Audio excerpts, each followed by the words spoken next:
are joined in by our guest for today, Seth Freeman, Senior MD of GlassRatner Advisory and Capital Group. Now, Seth, hi, welcome to the show. First of all, it's a big story Thank that you. has broken overnight. The emergency law is what the court has ruled out. Just want to understand the overall implication on what this ruling could mean, given that the July 9 deadline is just near on these tariffs which are into effect. Well, I guess we're going to see a continuation of uncertainty that we've been having now for weeks. And it's just going to throw a whole wrench into business planning even further. While we are looking at an overall uncertain environment, that has been the tone that we have been speaking about the last few months as well. Kind of want to Yes. understand the overall implication on, all the negotiations which were going on. There have been pauses in terms of where the EU was concerned, in terms of where China was concerned. What could this mean for the negotiations also which were going on with other countries as well? Well, I imagine negotiations are going to go either slowly or nowhere until there's an understanding about this going to the Supreme Court or an appeal court and what the outcome of a ruling might be. Okay, so while there is talks about this negotiations going nowhere, the overall tone, if you look at what's happening with the markets today, is there would be some temporary sort of reliefs in if this ruling does turn out favorably for the investors and for the companies out there. But what could this mean in terms of where the input costs are? Because some of these tariffs are the baseline tariffs are already in effect. It's the bigger tariffs which are going to come in effect from July onwards. Just want to understand your key takeaways from what this ruling means under the emergency law that we are looking at. Well, the court has ruled that he used the wrong law to impose these tariffs.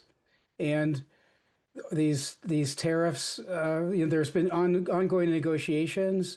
There's been countries that have offered various changes in their own tariff structure with U.S. goods. And I think the real problem here is that it's very difficult for U.S. importers in particular to figure out what the right price is that they should be paying. And this has grave implications because of the timing, given the amount of goods that have to come to the U.S. and be ordered and come to the U.S. in anticipation of the November and December holiday season. So this is more than just political. This involves supply chain planning, retail, and the assortment of goods for U.S. consumers and manufacturers. Right, on one side, while we are looking at uncertain environment for, as you've mentioned, the US businesses, what could this mean for the trading partners out there, like a country like India or China in effect, which had been facing these higher tariff rates? If you can talk about the emerging countries as well. It's just going to put pressure. For example, the announcements a few weeks ago about Apple moving its production for iPhones from China to India, that seemed fantastic. And then I think it was just over the weekend, Trump was carrying on about, oh no, I don't want them made in India, I want them made in the US, and attempting to use tariffs to create leverage there. And so these policy moves vis-a-vis tariffs and the realities of shifting production, particularly out of China, just becomes very uncertain here. It's very interesting about reading today about NVIDIA doing so well in terms of its order book and so forth, in spite of tremendous amounts of cancellations from China. And maybe there will be beneficiaries in the near term because of this pause in the ability to impose tariffs.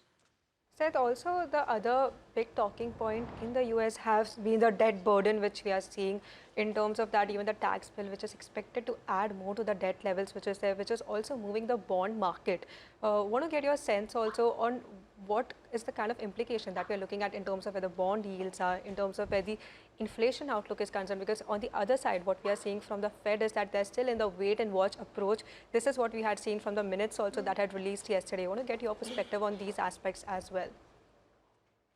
Yeah, well, long dated bonds are very affected by perceptions of deficit increases, and ironically, the GOP plan and budget is looking like it's going to massively increase the deficit, and this is impacting bond yields tremendously. I'm not sure that the change in tariffs specifically is going to have impact on today's bond activity.